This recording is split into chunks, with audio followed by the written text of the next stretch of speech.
वो किसी के बहकाने में तो आ जाती है, अगर कोई उसे मोबाइल वगैरह चलाने को दे दे या उससे प्यार से को पेश आता है कोई भी, तो वो बहुत जल्दी भड़काने में आती है। किसी का कुछ नहीं कह सकते हैं कि 3-4 लोग हैं जो मैं बता रही हूँ कि सपा पार्टी से ही है, ठीक है? और वो पंडित हैं और समय आने पे मैं उनके नाम आपको क्लियर कर दूँगी। इनकी बुआ को जांच के क्रम में बुलाया गया था बयान के लिए, तो ये आए नहीं है, इनकी तलाश की जा रही है। इनका जो अभी तक का कार्य रहा है वो संदिग्ध है, इन पे भी वैधानिक कार्रवाई की जा रही है। कन्नौज रेप कांड में वो बुआ जो पीड़िता को नवाब सिंह यादव के पास लेकर गई थी, वो बुआ जो उस रात उसी कमरे में मौजूद थी। जब पुलिस नवाब सिंह यादव को गिरफ्तार करने पहुंची तो वो बुआ नवाब सिंह की साइड में बैठी थी, लेकिन अब बुआ जी कानून की रडार पर आ गई हैं। मंगलवार को बुआ मीडिया के सामने आई और कन्नौज कांड पर चौंकाने वाला खुलासा कर दिया। पीड़िता के मेडिकल के बाद एक तरफ आरोपी नवाब सिंह यादव पर रेप की धाराएं बढ़ाई गई, वहीं दूसरी तरफ बुआ के खिलाफ भी कानूनी शिकंजा कसता नजर आ रहा है।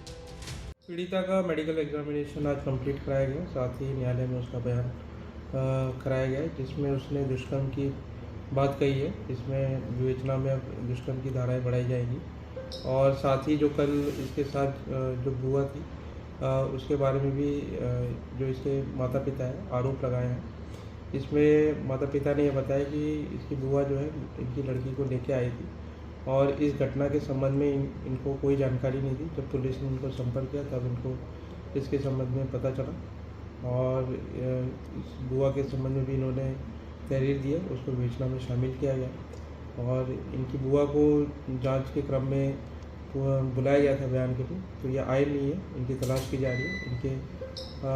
इनका जो अभी तक का कार्य रहा है वो संदिग्ध है, इन पे भी वैधानिक कार्रवाई की जा रही है। पुलिस के मुताबिक पीड़िता के मेडिकल के बाद रेप की पुष्टि हुई और अब आरोपी नवाब सिंह यादव के खिलाफ रेप की धाराएं भी बढ़ा दी गई हैं। पीड़िता की बुआ लगातार फरार है, उसके खिलाफ भी अब एक्शन लेने के मोड में यूपी पुलिस आ गई है। दरअसल मंगलवार को पीड़िता की बुआ बच्ची के मेडिकल से पहले मीडिया के सामने आई और कहा कि पीड़ित बच्ची जल्द ही लोगों के बहकावे में आ जाती है। बुआ ने कहा कि नवाब सिंह यादव को फंसाने के लिए ये सपा नेताओं की साजिश है, लेकिन मेडिकल के बाद जब रेप की पुष्टि हुई तो बुआ लगातार फरार है। कैसे उसने 100 नंबर पे कॉल कर दिया पता नहीं।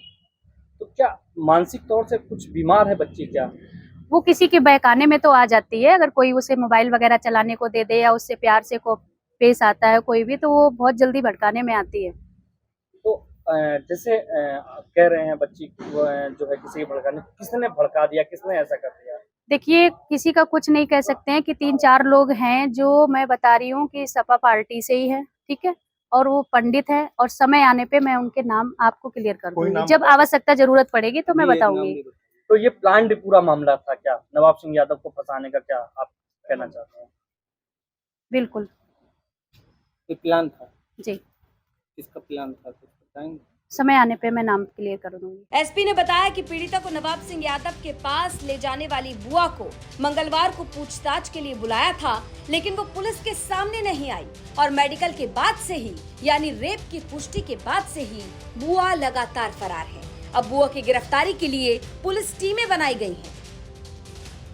आपको बता दें कि कन्नौज कांड में समाजवादी पार्टी के नेता नवाब सिंह यादव पर नाबालिग बच्ची ने रेप की कोशिश का आरोप लगाया, लेकिन मेडिकल होने के बाद जब रेप की पुष्टि हुई तो अब धाराओं को बढ़ाया जा रहा है। वहीं दूसरी तरफ पीड़िता की बुआ की तलाश भी अब शुरू कर दी गई है। कन्नौज से नीरज श्रीवास्तव की रिपोर्ट, यूपी तक।